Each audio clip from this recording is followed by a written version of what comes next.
Hello, हाय, नमस्कार, नमस्ते दोस्तों।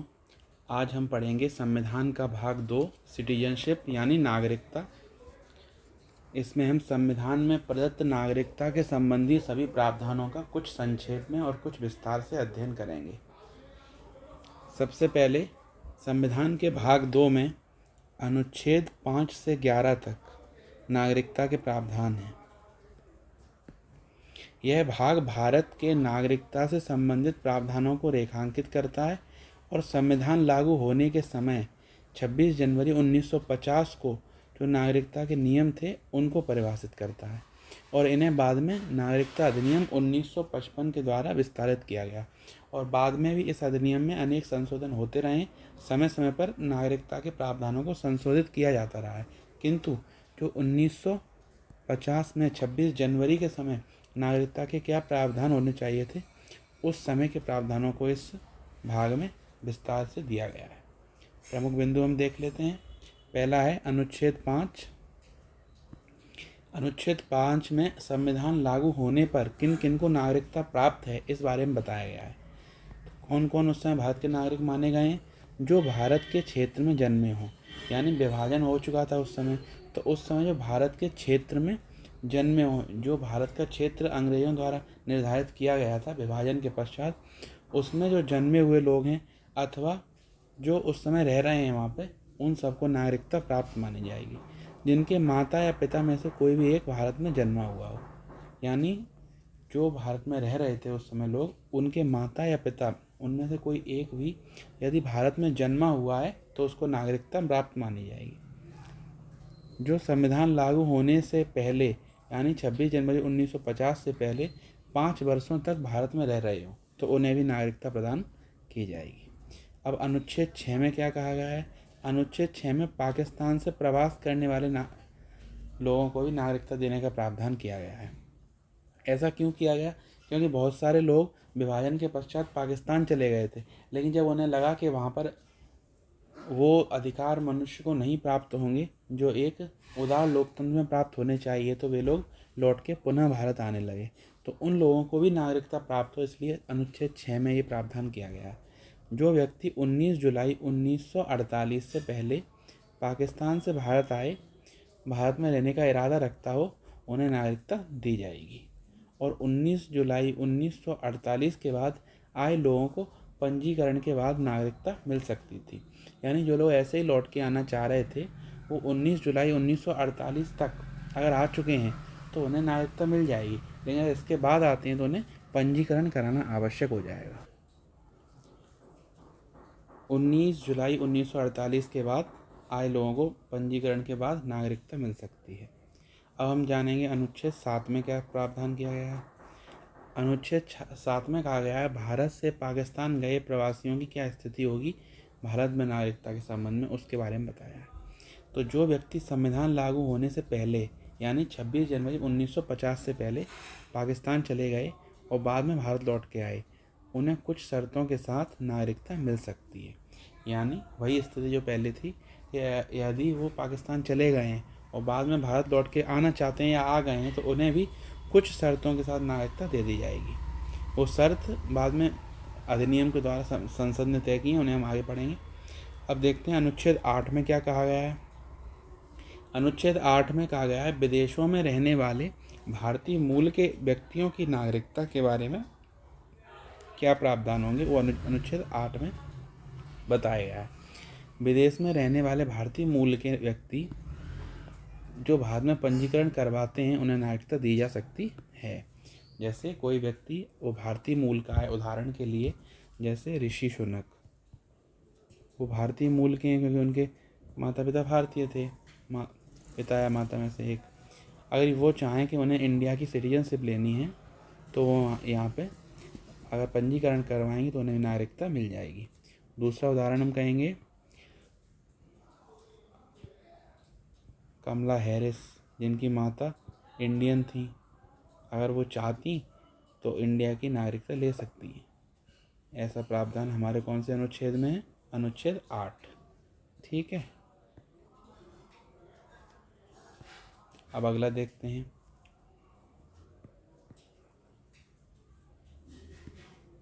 अनुच्छेद 9 में स्वेच्छा से विदेशी नागरिकता लेने पर भारत की नागरिकता समाप्त हो जाती है, इस विषय में प्रावधान किया गया है। यदि कोई व्यक्ति स्वेच्छा से किसी अन्य देश की नागरिकता लेता है तो उसे भारत की नागरिकता समाप्त हो जाएगी। जैसे आपने बड़ा प्रसिद्ध केस सुना होगा अक्षय कुमार का। अक्षय कुमार के पास लंदन की नागरिकता थी, तो अब उन्होंने लंदन की नागरिकता छोड़कर इंडिया की नागरिकता ले ली है। लेकिन यदि कोई भारत का नागरिक किसी अन्य देश में नागरिकता प्राप्त करता है तो उसकी तुरंत नागरिकता भारत की समाप्त कर दी जाएगी। अनुच्छेद 10 में नागरिकता की निरंतरता के संबंध में प्रावधान है। इस भाग के तहत नागरिकता प्राप्त व्यक्ति भारतीय नागरिक बना रहेगा जब तक कि वह कानून के तहत नागरिकता से वंचित न हो। यानी कोई भी सरकार आए जाए भारत के नागरिकों की नागरिकता छीन नहीं सकती है। इस संबंध में अनुच्छेद 10 में प्रावधान किया गया है कि हर व्यक्ति भारतीय नागरिक बना रहेगा जब तक कि कानून के तहत उसकी नागरिकता से वंचित ना हो। यानी यदि कानूनन वह कुछ गलत कार्य करता है तो उसकी नागरिकता खत्म की जा सकती है, लेकिन मनमाने ढंग से नहीं।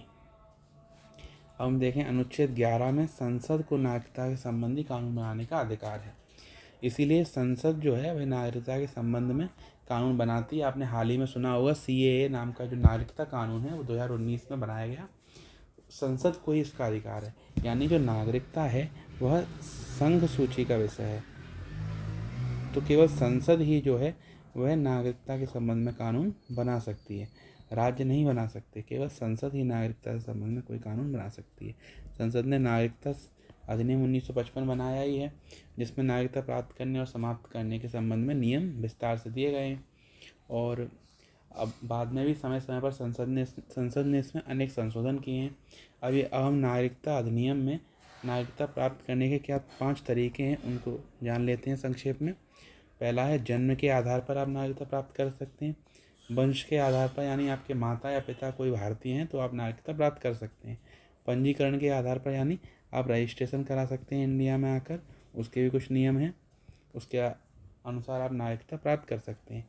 देशीकरण के आधार पर भी आप नागरिकता प्राप्त कर सकते हैं और क्षेत्र के समावेश के आधार पर भी आप नागरिकता प्राप्त कर सकते हैं। जैसे सिक्किम भारत में शामिल हुआ तो सिक्किम में रहने वाले सभी नागरिक भारतीय हो गए। लेकिन जो महत्वपूर्ण प्रावधान है वो यह है कि दोहरी नागरिकता की भारत में कोई अनुमति नहीं है। कौन सा अनुच्छेद हमने पढ़ा था इस विषय में? अनुच्छेद 9। यदि कोई व्यक्ति दूसरे देश की नागरिकता लेता है तो उसकी नागरिकता समाप्त कर दी जाएगी। तो भारत में दोहरी नागरिकता का कोई प्रावधान नहीं है।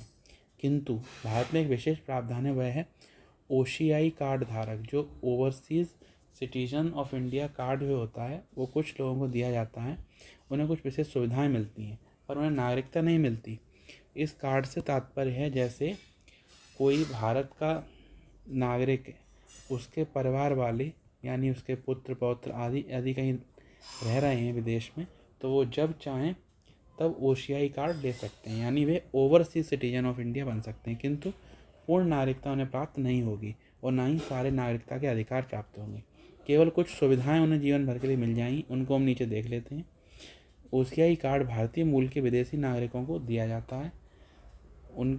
इनके संबंध में बनाए रखने के लिए कुछ विशेष सुविधाएं भी हैं। यह नागरिकता नहीं, केवल एक विशेष दर्जा है। पहला हम देखते हैं आजीवन मल्टीपल एंट्री वीज़ा, यानी इन लोगों को जो OCI कार्ड धारक हैं वो भारत में असीमित बार प्रवेश कर सकते हैं। इसके लिए उन्हें कितने भी समय तक भी रह सकते हैं। इसके लिए उन्हें आजीवन मल्टीपल एंट्री, यानी कितनी भी बार कितने भी समय तक रहो उसके लिए वीज़ा मिल जाता है। कोई रोक टोक इनके लिए नहीं होती है। ये इन्हें पहली सुविधा प्राप्त है। दूसरी सुविधा है ये भारत में रह सकते हैं, काम कर सकते हैं, पढ़ाई कर सकते हैं। घरेलू यात्रा के लिए वीज़ा या अनुमति की इन्हें आवश्यकता होती है।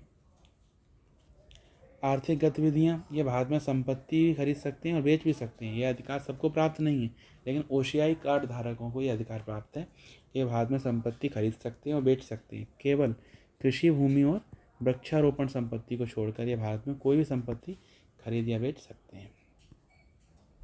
इन्हें भारत में व्यापार और निवेश की भी स्वतंत्रता है। शिक्षा और रोजगार संबंधी अधिकार भी इन्हें दिए गए हैं। जैसे ये भारतीय विश्वविद्यालयों में पढ़ाई करने के लिए कुछ कोटे, यानी थोड़ा सा रिजर्वेशन इनके लिए होता है, जिसके अंतर्गत ये भारतीय विद्यालयों में पढ़ाई कर सकते हैं। और भारत में ये निजी क्षेत्रों में नौकरियां भी कर सकते हैं। वित्तीय सुविधाएं भी इन्हें प्राप्त हैं, बैंक खाता खोल सकते हैं, लोन ले सकते हैं, वित्तीय लेन देन कर सकते हैं। सांस्कृतिक और सामाजिक लाभ भी इन्हें कुछ प्राप्त हैं, जैसे राष्ट्रीय उद्यानों संग्रहालयों में भारतीय नागरिकों के समान इन्हें प्रवेश शुल्क लगता है। आपको पता होगा, यदि हम जैसे लाल किला जाएंगे तो वहाँ पे इंडियंस के लिए अलग टिकट होती है और फॉरेनर्स के लिए अलग टिकट होती है।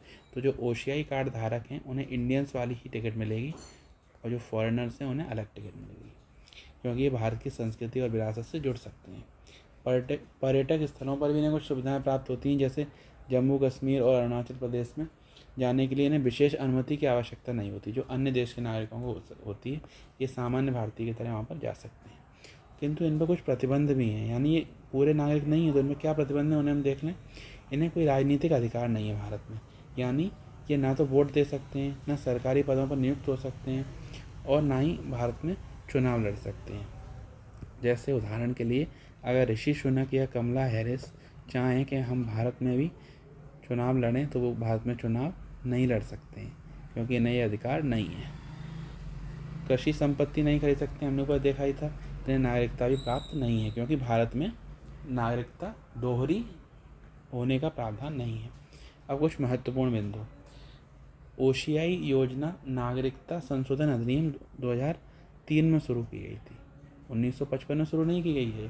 2003 में जो नागरिकता अधिनियम में संशोधन किया गया है उसमें ये योजना शुरू की गई, और 2015 में PIO person of Indian origin योजना जो थी उसका भी इसी में विलय कर दिया गया। ओशियाई कार्ड धारक भारतीय मूल के व्यक्ति या उनके वंशज चार पीढ़ी तक यही हो सकते हैं जो विदेशी नागरिकता रखते हों। कार्ड रद्द भी हो सकता है, धोखाधड़ी और देश विरोधी गतिविधियों में अगर ये शामिल पाए जाएंगे तो इनका कार्ड रद्द कर दिया जाएगा। अभी हाल ही में कुछ ऐसी घटनाएं हुई हैं जो इसको करंट अफेयर्स के लिए महत्वपूर्ण बनाती हैं। जैसे प्रधानमंत्री नरेंद्र मोदी अभी 2025 में मॉरिशस की यात्रा पर गए थे, तो उन्होंने वहाँ पर मॉरिशस के राष्ट्रपति और प्रथम महिला यानी राष्ट्रपति की पत्नी को ओशियाई कार्ड प्रदान किया था। PM मोदी ने मॉरिशस में अपनी यात्रा के दौरान मॉरिशस के राष्ट्रपति धर्मवीर गोकुल और उनकी पत्नी बृंदा गोकुल को ओशियाई कार्ड दिया। यह एक तरह का शाइन है कि हम इंडिया और मॉरिशस के बीच के संबंधों को और प्रगाढ़ कर रहे हैं। दूसरा उदाहरण है, मॉरिशस के प्रधानमंत्री और उनकी पत्नी को प्रधानमंत्री ने ओशियाई कार्ड प्रदान किया, क्योंकि मॉरिशस के जो प्रधानमंत्री हैं नवीन चंद्र रामगुलम और उनकी पत्नी बीना रामगुलम, ये भारतीय डायस्पोरा की 7वीं पीढ़ी तक ओशियाई कार्ड की पात्रता बढ़ाने का भी ऐलान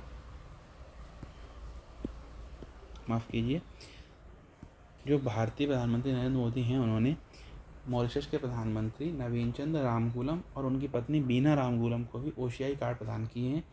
और इस अवसर पर जो मॉरिशस के प्रधानमंत्री हैं उन्होंने नरेंद्र मोदी जी से बात किया, तो उन्होंने भारतीय डायस्पोरा के 7वीं पीढ़ी तक भी ओशियाई कार्ड प्रदान किए जा सकते हैं इस नियम का ऐलान किया है, क्योंकि इससे दोनों देशों के बीच मित्रता और प्रगाढ़ हो जाएगी। ठीक है, इससे हम ऐतिहासिक और सांस्कृतिक संबंधों की विरासत को समझ सकते हैं। और एक महत्वपूर्ण घटना है, 2017 में प्रधानमंत्री ने पुर्तगाल के उस समय के प्रधानमंत्री एंटोनियो कोस्टा को भी ओशियाई कार्ड दिया था, क्योंकि वे भारतीय मूल के थे। अब हम जान लेते हैं नागरिकता अधिनियम 1955 में क्या प्रावधान है। यह अधिनियम भारतीय संविधान के अनुच्छेद 11 के तहत संसद द्वारा बनाया गया है। इसमें सभी प्रावधानों को उल्लेखित किया गया है, आप जानते ही हैं। 12 दिसंबर 1955 को यह लागू हुआ। अब हम जल्दी से कुछ प्रावधान देख लेते हैं। पहला है जन्म के आधार पर। अनुच्छेद 3 में जो उल्लिखित है, जन्म के आधार पर 26 जनवरी से 1 जुलाई 1987 तक भारत में जन्मा कोई भी व्यक्ति भारतीय नागरिक होगा। वंश के आधार पर, यानी भारत के बाहर यदि कोई व्यक्ति जन्म लेता है और जिसके माता पिता भारतीय नागरिक हों, पंजीकरण प्राप्त कर सकते हैं नागरिकता का। तीसरा है पंजीकरण के आधार पर। अनुच्छेद 5 में जो प्रावधान है, कुछ शर्तों के साथ पंजीकरण द्वारा नागरिकता दी जा सकती है। शर्तें भी उसमें उल्लिखित हैं। देशीकरण, विदेशी व्यक्ति जो भारत में 11 वर्ष तक रह चुका हो, अन्य शर्तें पूरी करता हो, वह भी नागरिकता के लिए आवेदन कर सकता है। उदाहरण के लिए सोनिया गांधी, वो देशीकरण द्वारा नागरिकता प्राप्त की है उन्होंने। क्षेत्र के समावेश के आधार पर हमने आपको बताया ही था, जैसे सिक्किम भारत में समाहित हुआ तो वहाँ के सभी लोगों को नागरिकता प्राप्त करा दी गई। नागरिकता की समाप्ति कैसे होती है? स्वेच्छा से त्याग, यदि कोई व्यक्ति भारत की नागरिकता छोड़ देता है तो वो अन्य देश का नागरिक बन जाता है। स्वतः समाप्ति, यानी विदेशी नागरिकता यदि कोई लेता है तो उसको भी भारत की नागरिकता नहीं प्राप्त रहेगी। वंचन, यदि कोई देशद्रोह करता है या सरकार से धोखाधड़ी करता है तो उसको भी नागरिकता से च्युत कर दिया जाएगा, यानी नागरिकता से रहित कर दिया जाएगा, पतित कर दिया जाएगा। दोहरी नागरिकता, भारत में दोहरी नागरिकता की कोई अनुमति नहीं है। अब हम प्रमुख संशोधन और उनके प्रमुख बिंदुओं को देख लेते हैं। देखो, संशोधन कब कब हुए हैं याद रखना चाहिए। 1986 में, 1992 में, 2003 में, 2005 में, 2015 में और 2019 में। यानी नागरिकता अधिनियम 1955 में 6 बार अभी तक संशोधन किया जा चुका है। पहला आपने देखा ही 1986 वाला, इसमें 1 जुलाई 1987 के बाद जन्मे व्यक्तियों को नागरिकता के लिए कम से कम एक माता या पिता का भारतीय होना अनिवार्य कर दिया गया, ताकि जो अवैध प्रवास हो रहा था बांग्लादेश से उसको नियंत्रित कर सकें। दूसरा संशोधन हुआ 1992 में, जब वंश के आधार पर जो नागरिकता प्राप्त थी उसमें थोड़े नियम सख्त किए गए। भारत के बाहर जन्मे बच्चों को नागरिकता के लिए भी उनको भी पंजीकरण कराना पड़ेगा, ऐसा नियम बना दिया गया। तीसरा संशोधन 2003 में हुआ, उसमें ओसीआई कार्ड्स की शुरुआत की गई। विदेशी नागरिक जो भारतीय मूल के उन्हें ओसीआई कार्ड प्रदान किया गया, उसके हमने नियम देख ही लिए। 3 दिसंबर 2004 के बाद जन्मे व्यक्ति को नागरिकता के लिए दोनों माता पिता में से एक का भारतीय होना अनिवार्य और दूसरा अवैध प्रवासी नहीं होना चाहिए, ऐसा भी नियम बनाया गया, ताकि जो अवैध प्रवास भारत में लगातार हो रहा था उसको रोका जा सके। राष्ट्रीय नागरिक रजिस्टर NRC, जो आजकल बड़े विवाद की चीज़ रहती है, उसकी भी आधारशिला यहीं से पड़ गई। क्यों? क्योंकि जो अवैध प्रवासी वाली समस्या है उसका पहली बार यहीं जिक्र हुआ। 2005 में भी संशोधन किया गया, ओसीआई योजना को और विस्तार दिया गया और प्रशासनिक प्रक्रियाओं को सरल किया गया। 2015 में जो हुआ, अभी हमने जो ऊपर पढ़ा था, ओसीआई कार्ड और PIO कार्ड को एकीकृत कर दिया गया, ताकि मल्टीपल एंट्री वीज़ा वाली सुविधाएं उन्हें मिल सकें। और सबसे ज़्यादा महत्वपूर्ण है 2019 का संशोधन।